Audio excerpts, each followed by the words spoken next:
El cerebro y la inteligencia. Todo el universo está compuesto de agua. Las ranas nacen en un charco de barro. La locura es una enfermedad del bajo vientre. El cerebro no sirve para mucho. Los testículos no sirven para nada. La Tierra es plana. Los dioses fabrican los volcanes. Los átomos unas veces son cuadrados y otras redondos. Nada de esto es cierto. Pero lo fue en su día, o al menos así lo creían, en la antigüedad, en la Edad Media o en el siglo XIX. Desde que se plantean preguntas, se encuentran respuestas. No necesariamente respuestas correctas, porque desde que la ciencia existe no hemos hecho más que dudar, darle vueltas a las cosas, equivocarnos, encontrar respuestas falsas para preguntas verdaderas. No obstante, una idea falsa ayuda a menudo a dar con una idea acertada, que por cierto solo será acertada hasta que se demuestre por qué es equivocada. Vean este ejemplo. ¿Realmente sabemos de dónde vienen los pensamientos, la inteligencia, los sentimientos, las ideas o las emociones? En realidad, parece evidente que la actividad intelectual no tiene nada que ver con el funcionamiento de algo aparentemente tan inerte como esa gran masa blanda que es el cerebro. Es más sensato pensar que depende de órganos más apreciables, tales como los pulmones, el estómago o el corazón. Por lo menos los pulmones están a la vista. El aire que respiramos pasa por ellos. Por lo tanto, es evidente que los pulmones son imprescindibles para vivir. Y lo mismo ocurre con el estómago. Es evidentemente vital por cuanto se encarga de todo lo que comemos, y hay que comer para vivir. Y el corazón, por supuesto. Sentimos los latidos del corazón, oímos las palpitaciones, sabemos que controla la sangre y necesitamos sangre de manera permanente. Basta con perder un poco de ella para darse cuenta. En el antiguo Egipto pensaban incluso que la sangre llevaba los pensamientos hasta la boca, en donde se transformaban en palabras. Existen argumentos de mucho peso que confirman que en el corazón se encuentra el control central del cuerpo, así como todas sus funciones. Es más, cuando el corazón se detiene, la vida se para. Los pulmones, el estómago, el corazón, es verdad, los conocemos muy bien, pero en lo que al cerebro se refiere, nada. Nada. El cerebro solo está ahí para darnos jaquecas cuando las tenemos. Como suele ocurrir, no hemos ido más allá de las apariencias. Parece que el cerebro no hace nada, por lo tanto, no hace nada. Pero si el cerebro se detiene, al igual que si se detiene el corazón, la vida se para. De modo que concluiremos que por muy blando e inerte que parezca el cerebro, estará ahí por algo. Retrocedamos en el tiempo y volvamos a los diplodocus. Bien, los diplodocus tienen dos cerebros, uno en la cabeza, como todo el mundo, y uno en la parte inferior de la espalda, 15 metros más allá. Pero no podían hacer gran cosa con ellos,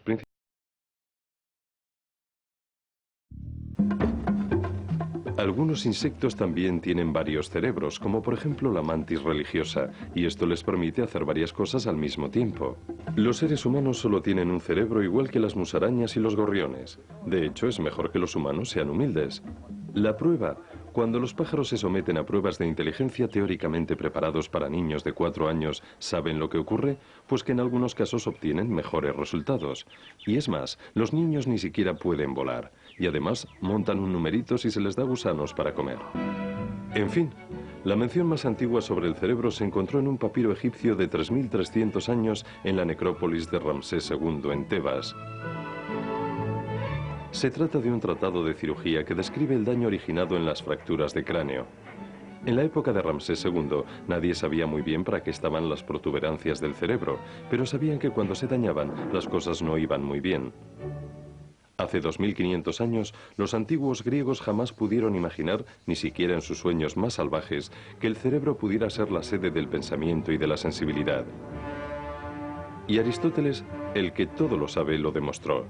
Fiel a su método, Aristóteles observa, Aristóteles deduce, Aristóteles saca sus conclusiones.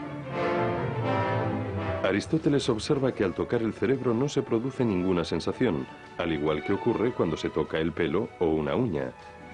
La falta de sensación equivale a la falta de actividad sensitiva. Aristóteles deduce que no existe conexión entre los órganos sensitivos y el cerebro. Y por lo tanto, Aristóteles concluye que el cerebro es un órgano frío cuya única función consiste en regular la temperatura de la sangre y del corazón. Y el corazón. Como ya hemos dicho, el corazón es la sede del alma, el centro del placer, del sufrimiento y de los 5 sentidos, de todo en este mundo. Oh, corazón de mi corazón, el corazón es el campeón. No obstante, aún en la antigua Grecia, Hipócrates, el padre oficial de la medicina, ya consideraba que el cerebro era el órgano más poderoso. Es muy sencillo. El aire entra en el cuerpo a través de la nariz y aporta inteligencia al cerebro. Entonces, el cerebro redistribuye el aire a los órganos sensoriales y a los miembros. De esta forma, el cerebro desempeña un papel importante en la teoría general de Hipócrates, según la cual la salud es siempre una cuestión de equilibrio. Equilibrio entre el frío y el calor. Entre lo mojado y lo seco, por ejemplo. Cuando existe un equilibrio, todo va bien. Cuando hay demasiado de esto o de aquello, ya no va tan bien. Así, cuando el cerebro está muy frío o muy caliente, muy mojado o muy seco, tenemos pesadillas, insomnio, perdemos la memoria e incluso enloquecemos. En cualquier caso, gracias a Hipócrates, el cerebro empieza a respetarse por fin. 600 años más tarde, esto es en el siglo II después de Cristo, el griego Galeno, el segundo padre de la medicina, era también un gran adepto de la teoría del equilibrio, frío y caliente, mojado y seco, etc. Con esta idea del equilibrio en mente, Galeno estudia la médula espinal, los nervios, los músculos y el cerebro. Y para ello no diseccionó seres humanos, ya que en aquella época estaba prohibido, sino un grupo de animales, cerdos, cabras y ovejas. En aquella época mataban a los animales estrangulándolos, de manera que siempre les quedaba algo de aire en las arterias.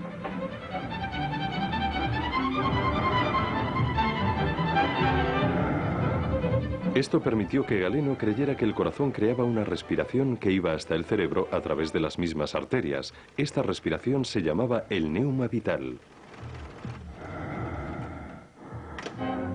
En sus experimentos, Galeno se dio cuenta de que al cortar un nervio se perdía la sensibilidad. Y se dijo que, por lo tanto, la médula espinal y el cerebro estaban unidos a los músculos a través de los nervios. Asimismo, Galeno descubrió una red de vasos sanguíneos en el cerebro que bautizó con el nombre de red admirable. ¿Pero para qué podría servir? Veamos qué es lo que ocurre en el cerebro según Galeno. El neuma vital creado por el corazón viaja por el cuerpo en las arterias y llega hasta el cerebro, en el que pasa a través de la red admirable. En ella, el neuma vital se transforma en neuma psíquico, el cual es enviado a los órganos a través de los nervios. Y es precisamente ese neuma psíquico el que anima al cuerpo.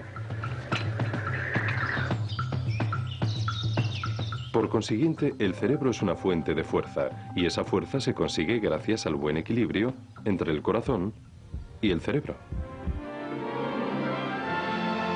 Pero ¿qué es lo que hay exactamente en las protuberancias del cerebro? El alma. Sí, el alma. Y se desplaza por el cuerpo gracias al líquido cefalorraquídeo. Así es. El problema es que la red admirable que convierte el neuma vital en neuma psíquico, en realidad, no existe en los seres humanos.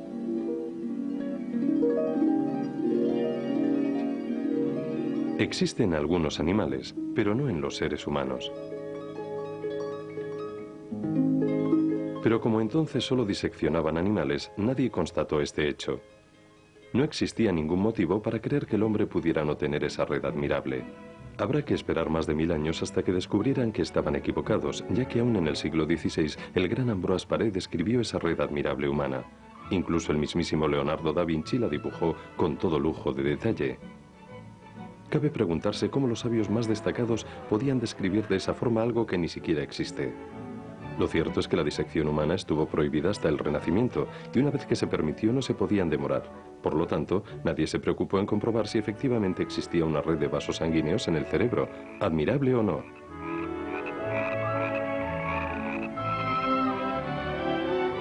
Además, más de 1000 años antes, Galeno había dicho que existía, y todo el mundo creyó a Galeno porque tenía autoridad. Todo lo que decía era cierto.